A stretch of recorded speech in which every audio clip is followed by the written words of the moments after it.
નમસ્કાર, સનસનીખેજ ન્યૂઝમાં આપનું સ્વાગત છે। કેન્દ્રીય મંત્રી રામદાસ આઠવલે દ્વારા વડોદરા શહેરના સર્કિટ હાઉસ ખાતે પત્રકાર પરિષદનું આયોજન કરવામાં આવ્યું। કેન્દ્રીય મંત્રી રામદાસ આઠવલે વડોદરા શહેરની મુલાકાતમાં પત્રકારો સાથેની વાતચીતમાં આગામી સમયમાં ભારતીય જનતા પાર્ટીની સરકાર સત્તા પર આવશે અને તેમની રિપબ્લિકન પાર્ટી તેમને સમર્થન આપશે સહિત પાટીદારોને ઓબીસીમાં સમાવવા માટે સમર્થન આપ્યું હતું। કેન્દ્રીય મંત્રી રામદાસ આઠવલે કેવડિયા ખાતે સ્ટેચ્યુ ઓફ યુનિટી જોવા ગયા હતા। ત્યારબાદ તેઓ વડોદરા શહેર ખાતે એક એવોર્ડ કાર્યક્રમ માટે આવ્યા હતા। સ્ટેચ્યુ ઓફ યુનિટીથી આવીને તેઓએ શહેરના અલકાપુરી ખાતેના સર્કિટ હાઉસ ખાતે પત્રકાર પરિષદ યોજી હતી, જેમાં તેમણે જણાવ્યું હતું કે સ્ટેચ્યુ ઓફ યુનિટી ખાતે સરદાર વલ્લભભાઈ પટેલની પ્રતિમાને જોઈ તેઓ ખૂબ જ અભિભૂત થયા છે। આપણા વડાપ્રધાન નરેન્દ્ર મોદીજીએ દેશની એકતાને મજબૂત કરવાનું કામ કર્યું છે। સ્ટેચ્યુ ઓફ યુનિટી જેવી પ્રતિમા અમેરિકામાં પણ નથી। નરેન્દ્ર મોદીજીના સરકારમાં સ્ટાર્ટઅપ ઉદ્યોગોને વેગ મળ્યો છે। સ્ટાર્ટઅપ ઉદ્યોગોના કારણે જ બેરોજગારી ઘટી છે। કેટલાક તત્વો તથા વિરોધીઓ કોંગ્રેસના લોકો સરકાર દ્વારા દલિતોનું આરક્ષણ હટાવશે તેવી વાતો ફેલાવી રહ્યા છે। હકીકતમાં તો નરેન્દ્ર મોદીજી દલિતોના મિત્ર છે। તેમણે દલિત સમાજ માટે પણ અનેક યોજનાઓ અને કાર્યો કર્યા છે। તેમણે ગુજરાતમાં તેમજ અન્ય રાજ્યોમાં પટેલોને ઓબીસીમાં સમાવિષ્ટ કરવા સરકારની રજૂઆત સાથે સમર્થન આપ્યું હતું। તેમણે પાટીદારોને અનામત આપવાનું સમર્થન આપ્યું। સાથે જ તેમણે જણાવ્યું હતું કે તેમની પાર્ટી રિપબ્લિકન ઓફ ઇન્ડિયા ગુજરાતમાં પક્ષનો વિસ્તાર કરશે તેમજ ભારતીય જનતા પાર્ટીને સમર્થન આપશે। આ વખતે પણ બજેટમાં કેન્દ્ર સરકાર તેમની પાર્ટીના નાણાં વધારશે। સાથે જ તેમણે આગામી 4 થી 5 વાર વધુ ભાજપની સરકાર દેશમાં બહુમતી સાથે સરકાર બનાવશે તેમ જણાવ્યું હતું। સાથે જ વર્ષ 2024માં નરેન્દ્ર મોદી જ વડાપ્રધાન પદે ફરીથી આરૂઢ થશે। પત્રકારો સાથેની વાતચીતમાં પૂછવામાં આવેલા સવાલનો જવાબ આપતા કેન્દ્રીય મંત્રીએ જણાવ્યું હતું કે કોંગ્રેસના નેતાઓને સ્ટેચ્યુ ઓફ યુનિટી જોવા જવામાં ડર લાગે છે। જો કોંગ્રેસના નેતાઓ સ્ટેચ્યુ ઓફ યુનિટી જોવા જશે તો ચક્કર ખાઈને પડી જશે તેવું બોલતા હાસ્યનું મોજું ફરી વળ્યું હતું। તેમણે વધુમાં જણાવ્યું હતું કે તેમની પાર્ટી ગુજરાતમાં ભાજપ સાથે વર્ષ 2022માં ચૂંટણી લડવાનું વિચારી રહી છે। ભાજપ પાસે 4 થી 5 સીટ ગુજરાતમાં માંગવામાં આવશે। જો ભાજપ નહીં આપે તો આગળ વિચાર કરવામાં આવશે। સાથે જ તેમણે જણાવ્યું હતું કે રાજ્ય સરકારને જાતિ આધારિત જનગણના કરવાનો અધિકાર નથી। તે ફક્ત કેન્દ્ર સરકાર જ કરાવી શકે છે, પરંતુ ભાજપે હાલ જાતિ જનગણના ન કરવાનું નક્કી કર્યું છે, જેથી તેમની પાર્ટીની માંગ છે કે જાતિ જનગणना થવી જોઈએ। अवार्ड फंक्शन के लिए मैं इधर आया हूँ। दादा साहब फाल्के नाम से एक संस्था है, उन्होंने आज यहाँ वो फंक्शन रखा है और उसके साथ साथ स्टैचू ऑफ यूनिटी जो माननीय सरदार वल्लभ भाई पटेल जी का स्टैचू है, वो स्टैचू को मैं देखकर अभी आया हूँ, इसीलिए थोड़ा आधा घंटा लेट हो गए। तो ये स्टैचू मतलब दुनिया का सबसे बड़ा मतलब 182 मीटर का ये स्टैचू है। इतना बड़ा स्टैचू और किसका भी नहीं है। अमेरिका में न्यूयॉर्क में स्टैचू ऑफ लिबर्टी है, लेकिन उससे भी डबल ऊंचा ये स्टैचू है।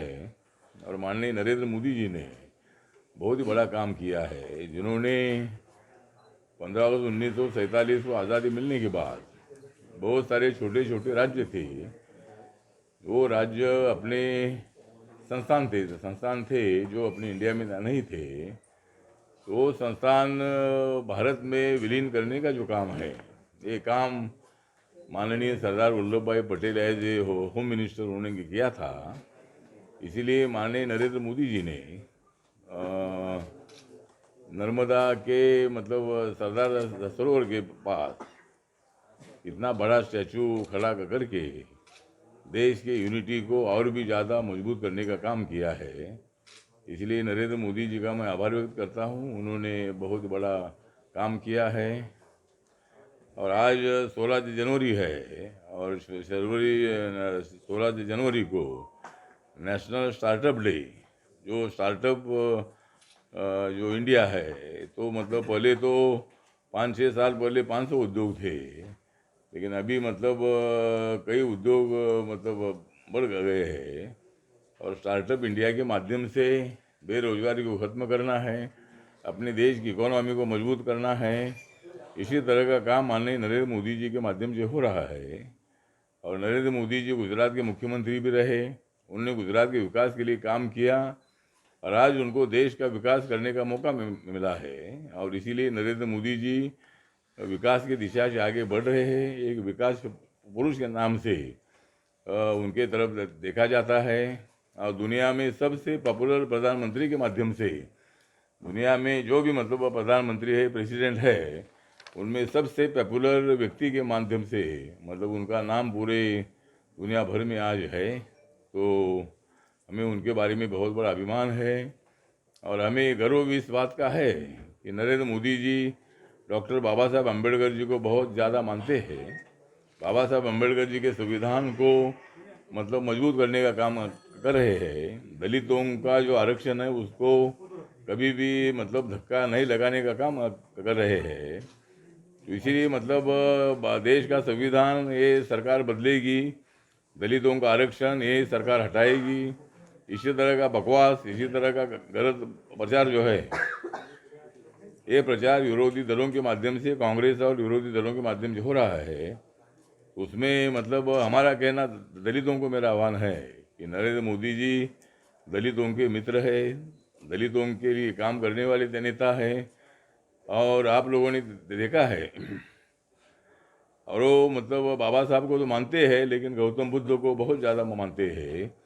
और जब वो यहाँ के गुजरात के मुख्यमंत्री थे तब उनके जो सीएम का बंगला था वहाँ एक बुद्ध की मूर्ति, मतलब उसके अंदर जब हम एंट्री करते थे तो वहाँ बुद्ध की मूर्ति अपने को नज़र आती थी। अभी भी वो बुद्ध की मूर्ति है।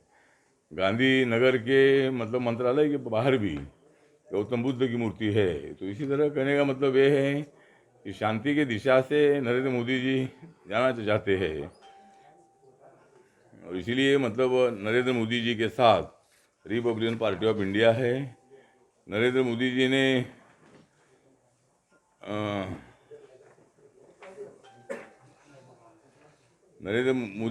मतलब जो 7.5 पौने 8 सालों में काम किया है, तो उसमें मतलब मुझे लगता है कि जो प्रधानमंत्री जनधन योजना है, ये योजना 2014 में जो शुरू हुई और 2021 ख़त्म होते होते मतलब कम से कम 44 करोड़ 11,58,000 44 करोड़ 11,58,000 इतने लोगों के अकाउंट खुले हैं। और गुजरात में कम से कम 1 करोड़ 67 लाख 1 करोड़ अकाउंट पूरे गुजरात में खुले हैं। प्रधानमंत्री मुद्रा योजना जो है, जो योजना 50,000 से लेकर 10 लाख तक लोन देती है, विदाउट गारंटी, विदाउट तारण ये लोन दिया जाता है। और इस मुद्रा योजना के अंतर्गत 15 से अभी तक कम से कम 32 करोड़ 35 लाख 62,000 32 करोड़ 35 लाख 62,000 इतने लोगों को मतलब लोन मिला है। और गुजरात में कम से कम 99 लाख 78,000 लोगों को लोन का फायदा हुआ है। प्रधानमंत्री उज्ज्वला योजना जो है, गैस सिलेंडर की योजना है, इस योजना के अंतर्गत मतलब 2016 से अभी तक कम से कम 8 करोड़ 98 लाख 62,000 इतने लोगों को गैस कनेक्शन अलॉट हुए हैं। और गुजरात में कम से कम 34 लाख 42,000 इतने लोगों को गैस कनेक्शन मतलब मिले हैं। प्रधानमंत्री आवास योजना जो अर्बन की है, उसमें कम से कम अर्बन के लिए 15 से अभी तक कम से कम 53 लाख 42,000 इतने लोगों को मकान मिले हैं शौचालय के साथ। और गुजरात में कम से कम 6 लाख 30,000 इतने लोगों को मकान मिले हैं। प्रधानमंत्री आवास योजना रूरल की है, इसमें पूरे देश भर में कम से कम 2 करोड़ 12 लाख 2 करोड़ 12 लाख 92,000 2 करोड़ 12 लाख 92,000 इतने लोगों को मकान में मिले हैं। और गुजरात में कम से कम 3 लाख 33,000 इतने लोगों को मकान मिले हैं। प्रधानमंत्री जन आरोग्य योजना एक है, आयुष्मान भारत योजना। इसमें हर साल में एक फैमिली के लिए 5 लाख रुपए दवा के लिए, ऑपरेशन के लिए दिए जाते हैं। और ये स्कीम 2018 में जो शुरू हुई थी, और तो 3 साल में कम से कम 2 करोड़ 72 लाख इतने लोगों को 2 करोड़ 72 लाख इतने लोगों को इसका फ़ायदा हुआ है। और गुजरात में कम से कम 27 लाख 4,000 इतने लोगों को मतलब इसका फ़ायदा हुआ है। तो ये योजना जो है ये योजना चलती है। और ये योजना हिंदू हो, मुसलमान हो, जैन हो, सिख हो, ईसाई हो, बुद्धिस्ट हो, चाहे कोई भी जाति धर्म का आदमी हो, जो इस कैटेगरी में बैठता है वो सबको इस योजना का फायदा होता है। और इसीलिए सबका साथ, सबका विकास, सबका विश्वास, ये नरेंद्र मोदी जी का नारा है। और इसीलिए अभी आने वाले 5 राज्यों के चुनाव में 4 राज्यों में तो बीजेपी कौन सी भी हालत में सत्ता में आएगी ही। खाली पंजाब में क्या होगा मालूम नहीं है, लेकिन पंजाब में भी जरूर वहाँ पंजाब में किसी पार्टी को मेजॉरिटी मिलेगी नहीं। और वहाँ भी मतलब बीजेपी और अमरिंदर सिंह सरकार बनाने की कोशिश कर सकते हैं। लेकिन इसीलिए 5 राज्यों में चुनाव जीतने की कोशिश जरूर अपने बीजेपी की है। और रिपब्लिकन पार्टी का हर जगह पर बीजेपी को समर्थन रहेगा। और नरेंद्र मोदी जी के नेतृत्व में उत्तर प्रदेश में कुछ लोग पार्टी छोड़कर जा रहे हैं, लेकिन जो पार्टी दूसरी छोड़कर बीजेपी में आए थे, ऐसे लोग वक्त पर रिज़ाइन देने का नाटक करके, मंत्री पद का, एमएलए पद का रिज़ाइन देने का, इस्तीफा देने का नाटक करके मतलब पार्टी छोड़ रहे हैं। लेकिन उसका कोई विशेष फर्क नहीं पड़ेगा। बीजेपी 300 से ज़्यादा सीटें, जिस तरह 2017 में 312 सीटें बीजेपी की चुनकर आई थी, तो इस वक्त भी मतलब बीजेपी 300 सीटें पार करेगी।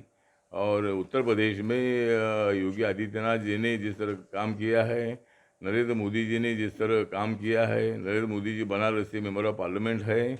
और पूरे देश भर में मतलब जो 5 राज्यों में चुनाव जीतने की कोशिश हमारी है। और मेरी रिपब्लिकन पार्टी ऑफ इंडिया जो है ये बीजेपी का साथ देने के लिए वो मतलब हमेशा उनके साथ है।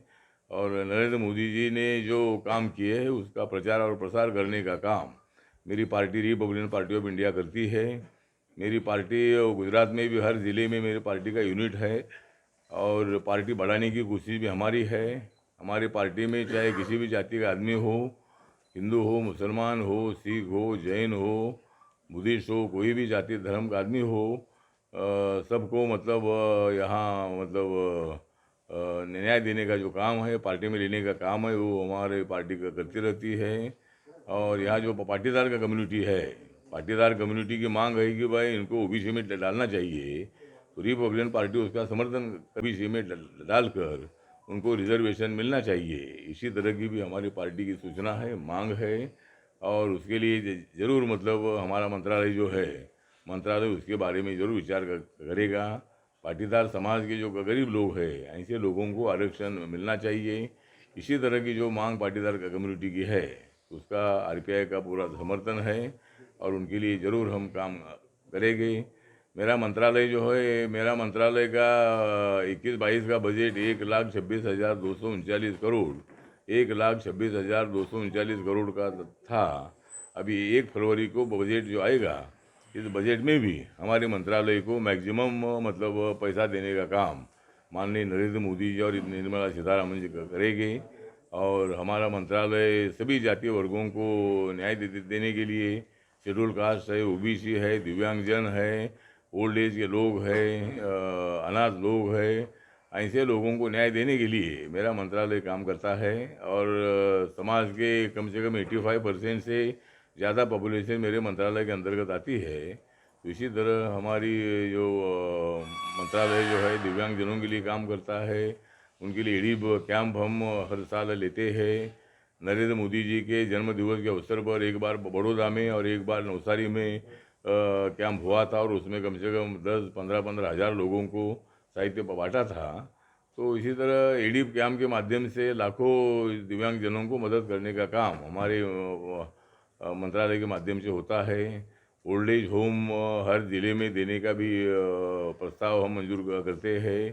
शेड्यूल कास्ट के लिए जो आश्रम स्कूल होता है वो भी मतलब हम मंजूर करते हैं। वेंचर कैपिटल फंड नाम की एक स्कीम है, उसमें 20 लाख रुपए से लेकर 15 करोड़ तक 75% लोन हमारे मंत्रालय के माध्यम से मिलता है।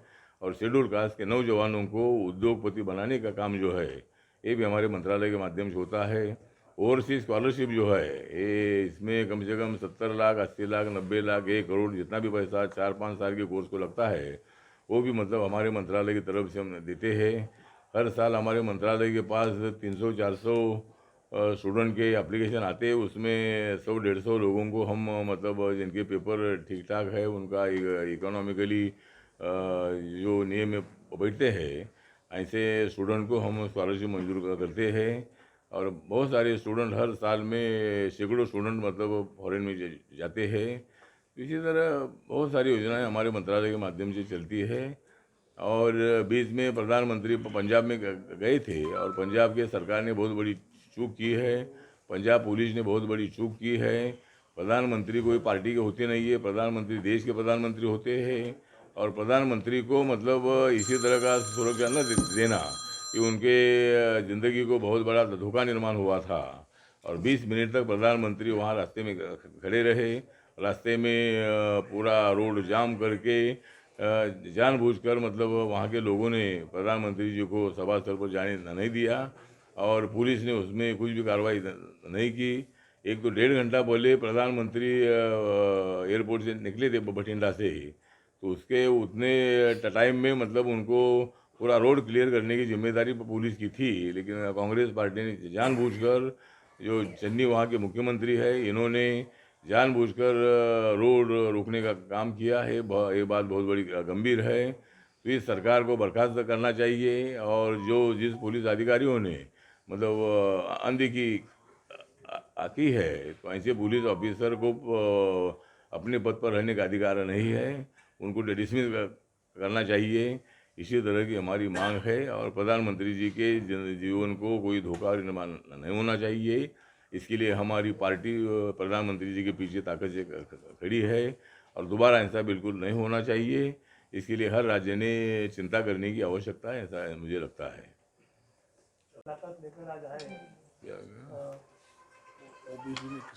हाँ, जो पाटीदार के कम्युनिटी का जो विषय था, तो किसको ओबीसी में लेना है या नहीं लेना है, वो अधिकार हमारे मंत्रालय ने मतलब राज्यों को दे दिया है।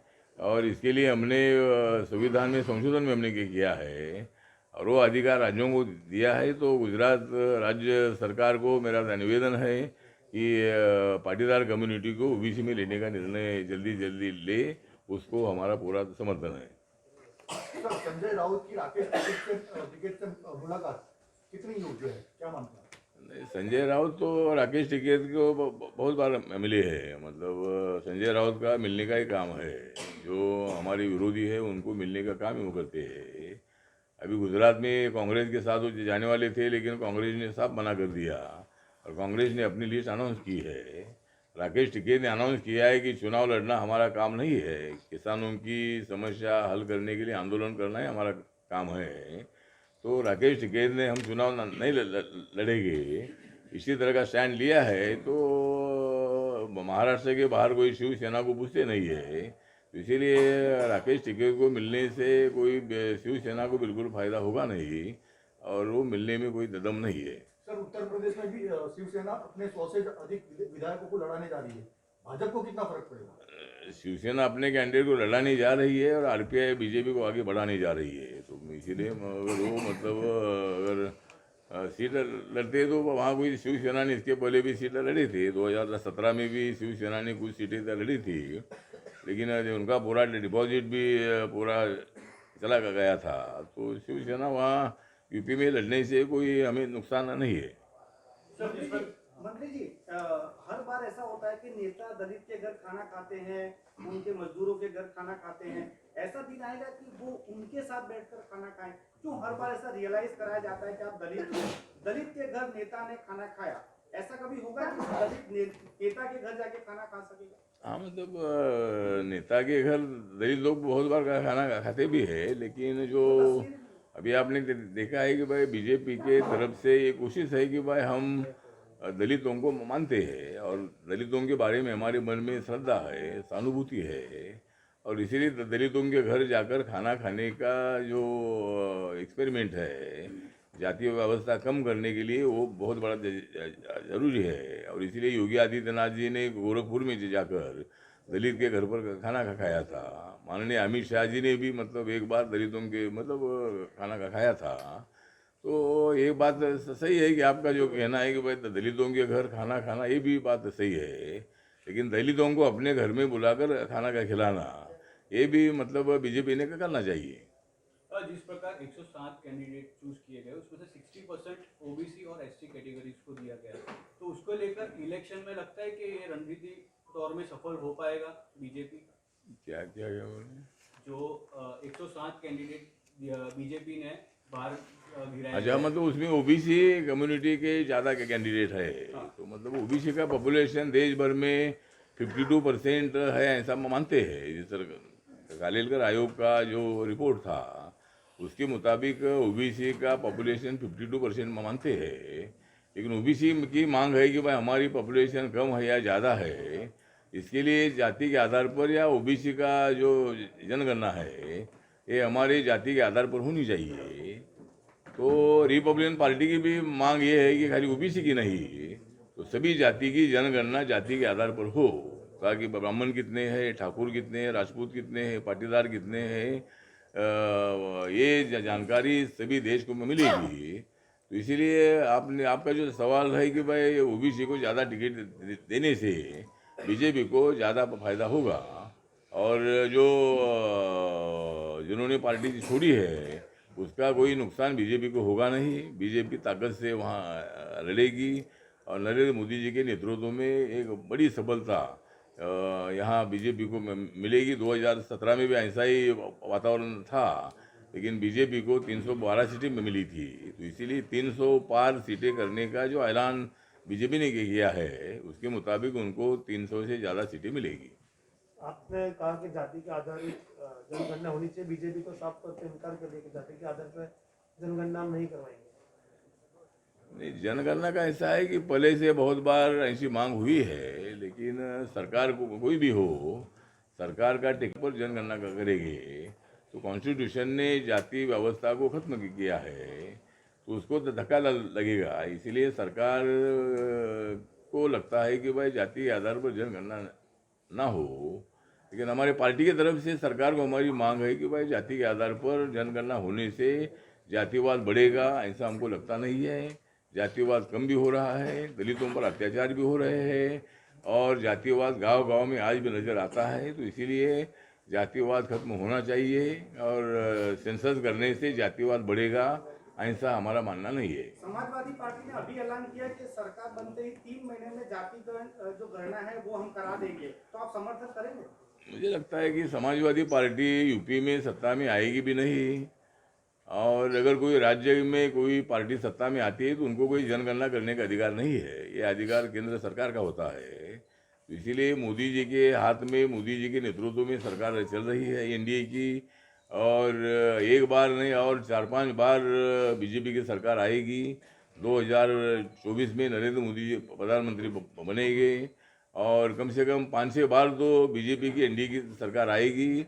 उसके बाद किसकी सरकार आती है देखते हैं, लेकिन अखिलेश यादव को वो कोई अधिकार नहीं रहेगा, उनकी सत्ता तो आएगी ही नहीं, और किसी राज्य में किसकी सत्ता आती है तो राज्य को अधिकार नहीं है। जनगणना करने का अधिकार केंद्र सरकार का होता है।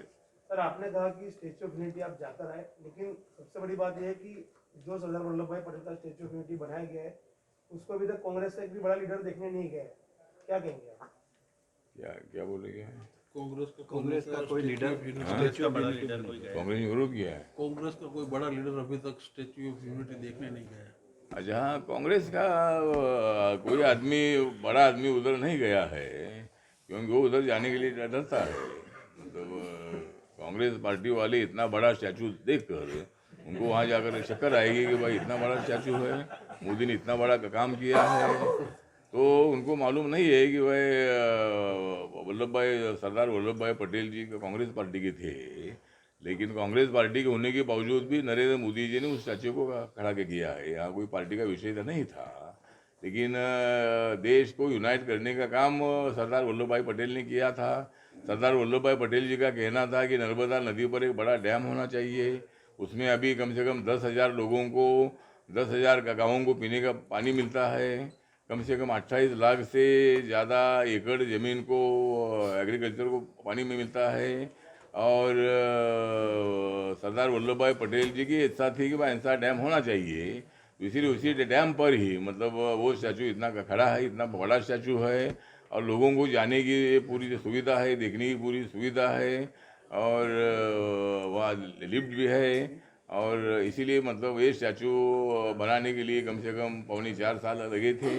तो कांग्रेस वाले नहीं जा रहे, अच्छी बात है।